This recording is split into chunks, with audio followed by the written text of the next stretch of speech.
Hello, my beautiful sponges. It's time for another fascinating reading in the life of David. Tonight at 2 Samuel 10, David defeats the Ammonites.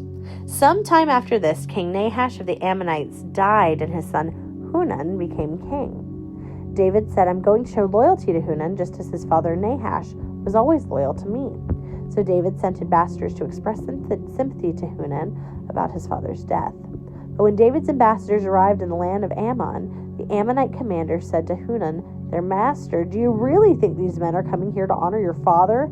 "No, David has sent them to spy on the city so they can come and conquer it." So Hanun seized David's ambassadors and shaved off half of each man's beard, cut off their robes at the buttocks, and sent them back to David in shame. When David heard what had happened, he sent messengers to tell the men, "Stay at Jericho until your beards grow out and then come back," for they felt deep shame because of their appearance.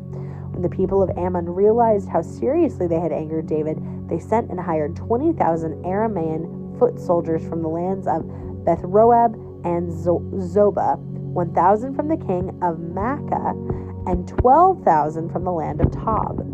When David heard about this, he sent Joab and all his warriors to fight them. The Ammonite troops came out and drew up their battle lines at the entrance of the city gate, while the Arameans from Zobah and Roab and the men from Tob and Maacah positioned themselves to fight in the open fields. When Joab saw that he would have to fight on both the front and the rear, he chose some of Israel's elite troops and placed them under his personal command to fight the Arameans in the field. He left the rest of the army under the command of his brother Abishai, who was to attack the Ammonites. "If the Arameans are too strong for me, then come over and help me," Joab told his brother. "And if the Ammonites are too strong for you, I will come and help you. Be courageous. Let us fight bravely for our people and the cities of our God. May the Lord's will be done." When Joab and his troops attacked and the Arameans began to run away, and when the Ammonites saw the Arameans running, they ran from Abishai and retreated to the city. After the battle was over, Joab returned to Jerusalem. The Arameans now realized that they were no match for Israel. So when they regrouped, they were joined by an additional Aramean troop surrounded by Hadadezer from the other side of the Euphrates River. These troops arrived at Helem under the command of Shobach, the commander of Hadadezer's forces. When David heard what was happening, he mobilized all Israel, crossed the Jordan River, and led the army to Helem. The Arameans positioned themselves in battle formation and fought against David. But again, the Arameans fled from the Israelites. This time, David's forces killed 700 charioteers, 40,000 foot soldiers, including Shobach, the commander of the army.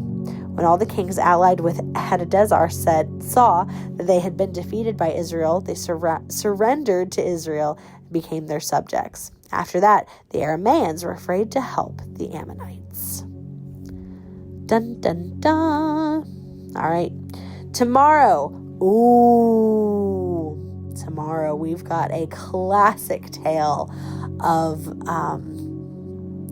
passion and folly and murder and passion.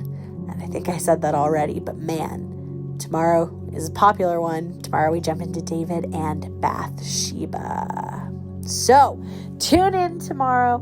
We will jump into that. In the meantime, be kind to someone today.